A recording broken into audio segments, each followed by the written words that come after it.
When you hear the word realism, you might picture various art forms painted or drawn by artists such as Leonardo da Vinci or Michelangelo.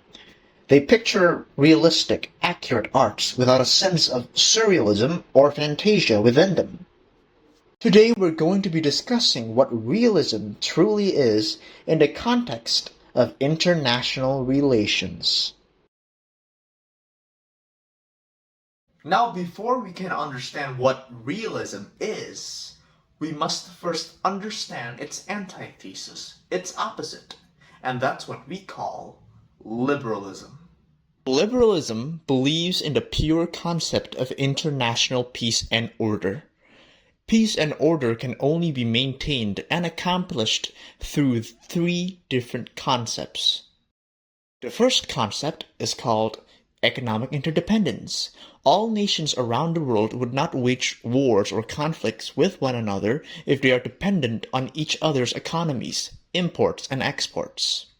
The second concept is democratization. The concept of liberal democracy spreads through many nations. They share the same norms, the same ethics, and the same ideology to not wage wars or to make conflict with one another. The third concept is the existence of the international organizations themselves.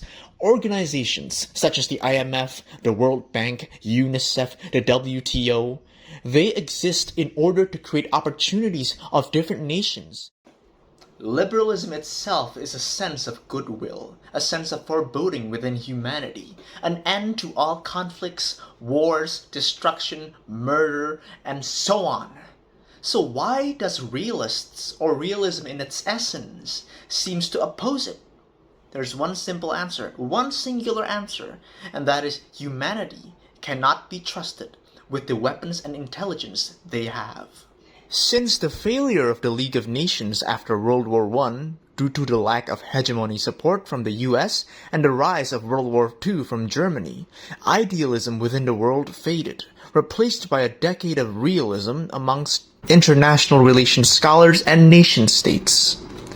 This failure, and the many histories of wars and nation-level conflicts of the past, stemmed many concepts in which realism defines itself within the anarchic international world. The first concept of realism is called international anarchy. This means all countries around the world have their own form of sovereignty and leadership without being controlled directly by a central, universal, international government. The second concept of realism is called national interest. Every nation around the world has their own sets of personal goals to achieve in order to maximize economic progress, political power, and territorial expansion.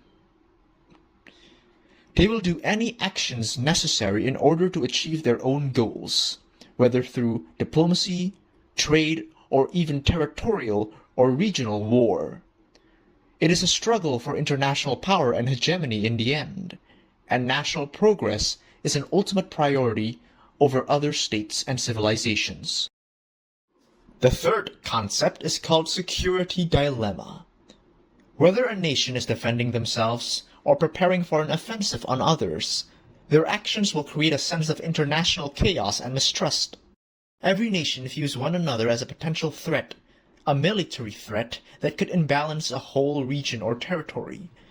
This signals security dilemma, or an action to defend oneself from others, which forces nations into a conscious act of increasing their own set of military defenses, employing sanctions and coercions over other nations for protectionism, and prioritize national safety from the progress of other nations by also increasing their own strength and defenses.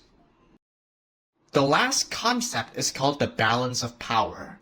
As stated before, hegemony is a goal, an ultimate goal within a nation for its ultimate progress and enrichment, but it is also viewed as a threat internationally.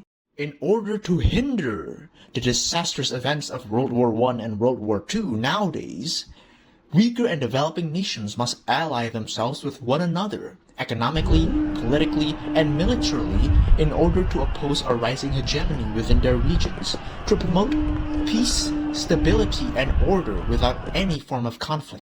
This can be viewed as a liberal framework, but of course, deeply, each of these developing nations must ally themselves with one another in order to preserve their own national interests from the rising threat of a hegemony within their own region.